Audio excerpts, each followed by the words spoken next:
le Coran nous dit,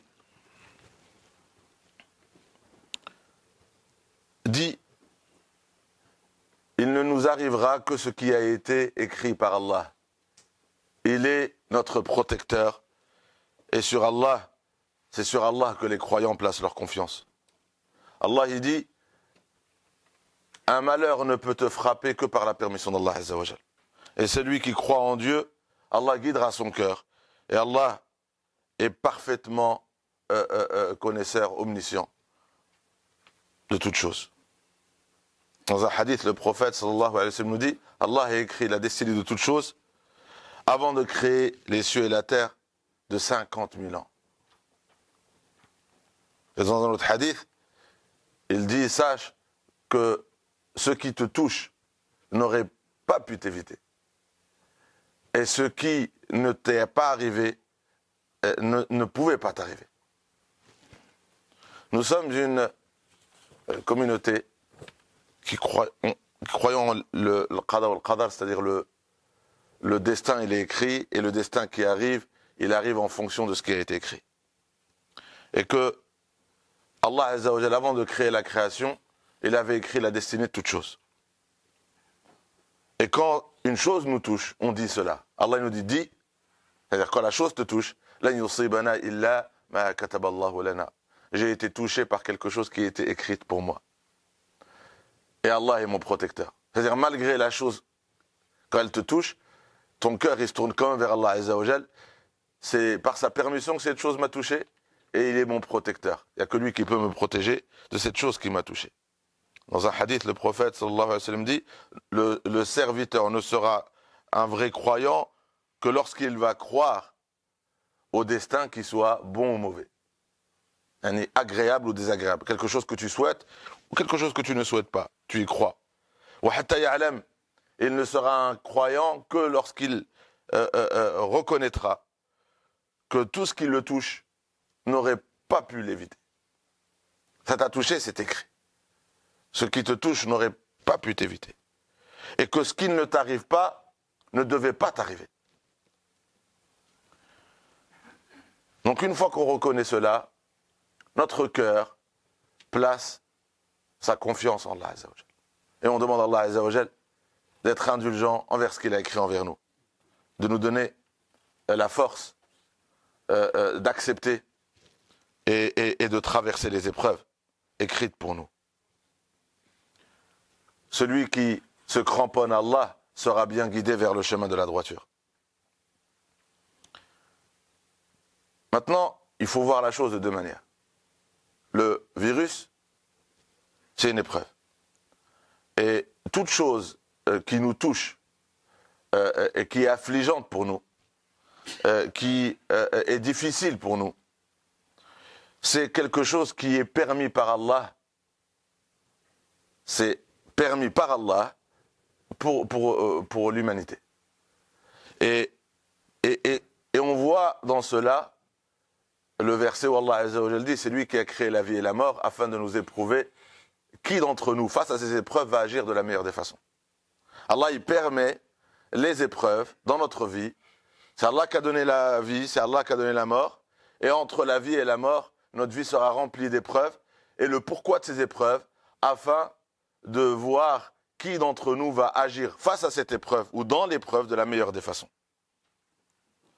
Donc, qu'est-ce qu'on voit? On voit déjà que ça vient d'Allah.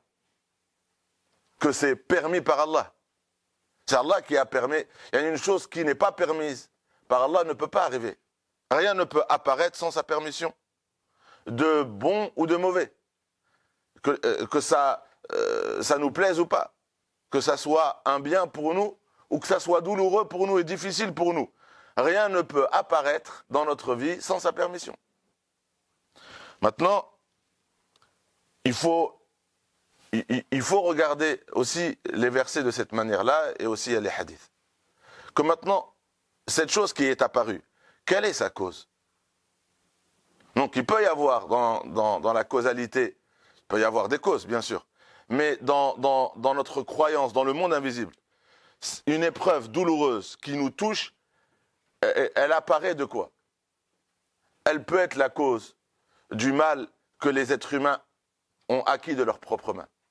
Le Coran dit tous les malheurs qui vous frappent ont été engendrés de vos propres mains. فَبِمَا كَسَبَتْ أَيْدِيكُمْ يعني بِسَبَبِ la cause des malheurs qui apparaissent, c'est ce que les êtres humains font de mal. Après Allah il dit وَيَعْفُوا عَنْ كَثِيرٍ c'est une partie de notre mal. Parce qu'Allah il est le miséricordieux, il est pardonneur, il est indulgent. Donc les malheurs qui nous frappent ne sont pas à la hauteur de ce que nous causons réellement sur terre. Allah il dit وَلَنُذِيقَنَّهُمْ Allah il veut nous faire goûter que le mal que nous faisons peut nous retomber dessus.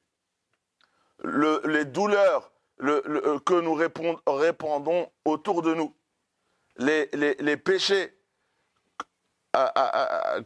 les péchés qui nous donnons vie, ils apparaissent par nos choix. Des choses il n'y avait pas de péché, tout d'un coup le péché il est apparu de mes propres mains. Eh bien, ce péché que j'ai fait apparaître de mes propres mains, dans la loi de la causalité, Dieu nous dit, il fait à son tour, ce péché apparaît, un malheur apparaît avec. Un péché, quand il apparaît de mes propres mains, c'est-à-dire le malheur, c'est moi qui l'a fait apparaître. C'est-à-dire, mais non, personne ne souhaite ces malheurs-là. Oui, mais comment ils sont apparus? Le Coran nous dit de nos propres mains. Ça a un rapport avec l'homme. Le prophète sallallahu alayhi wa sallam dit qu'il n'y a pas un malheur qui est apparu sans un péché. Tous les malheurs, ils apparaissent. Qu'est-ce qui donne vie? C'est quoi la graine de ce malheur? C'est un péché. Et ça, c'est notre aqidah. Il n'y a pas un malheur qui apparaît sur terre sans que la graine de ce malheur qui est apparu, c'est un péché. Et il ne peut disparaître que bitawba. Et donc il y a aussi, de la même façon que c'est nous qui faisons apparaître le mal, on a aussi le pouvoir d'effacer les malheurs. On a aussi le pouvoir de le faire disparaître. Comment? En demandant pardon à Allah. Parce que quand on dit Allah pardonne mes péchés, efface mes péchés, c'est quoi effacer le péché? Pourtant le péché il a lieu dans le passé. Donc quand je demande à Allah d'effacer, il va effacer quoi? Le passé?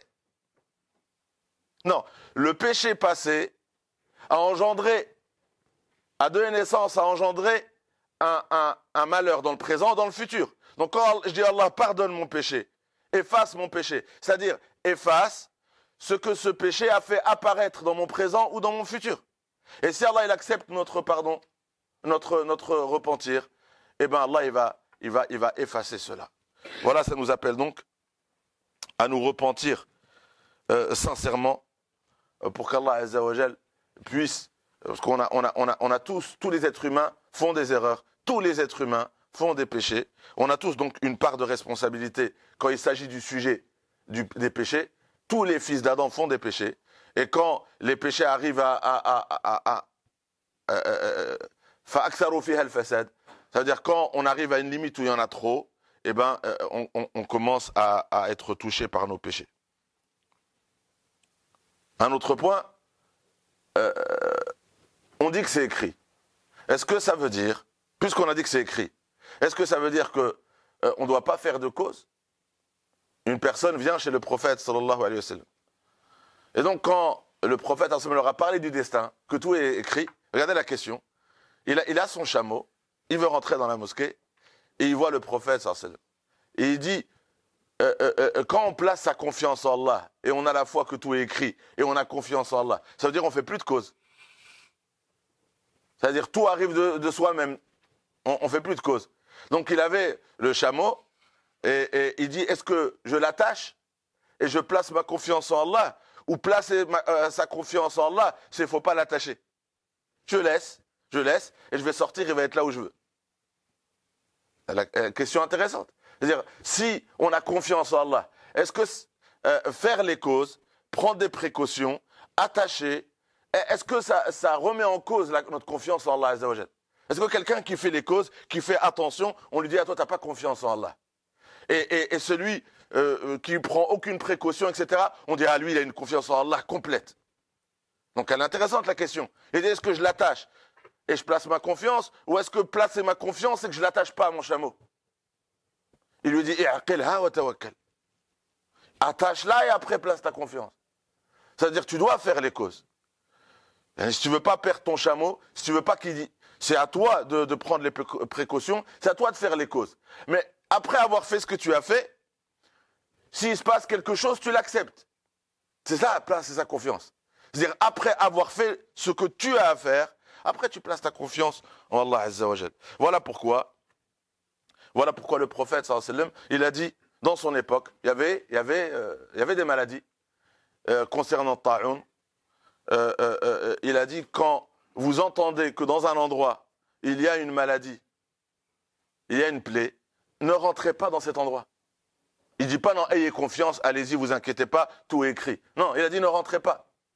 Et si vous vous trouvez dans un endroit où il y a la maladie, ne quittez pas cet endroit-là. C'est-à-dire, restez en quarantaine. Ça, c'est, il y a 14 siècles, le prophète sallam qui dit ça. Il dit, ne sortez pas. Pourquoi? Parce que si tu sors avec la maladie, tu vas la répandre et tu vas toucher des gens. Et Allah, il dit, khudou hidrakum, prenez vos précautions. Donc, le prophète sallam, qu'est-ce qu'il dit? Ce qu'on entend, c'était ce qu'il disait, sallam. Il faut faire les causes. Mais si tu es touché, là, tu n'oublies pas que rien ne t'arrive sans la permission d'Allah, que c'était permis par Allah Azza wa Jal, et donc là tu t'inquiètes pas, tu places ta confiance en Allah Azza wa Jal, et si tu es touché par une maladie, le guérisseur, le vrai guérisseur c'est Allah Azza wa Jal, à travers les causes, mais c'est Allah qui permet la guérison, et là c'est à partir de là où ta croyance au destin se manifeste, pas avant, c'est-à-dire ne pas faire les causes et se laisser aller.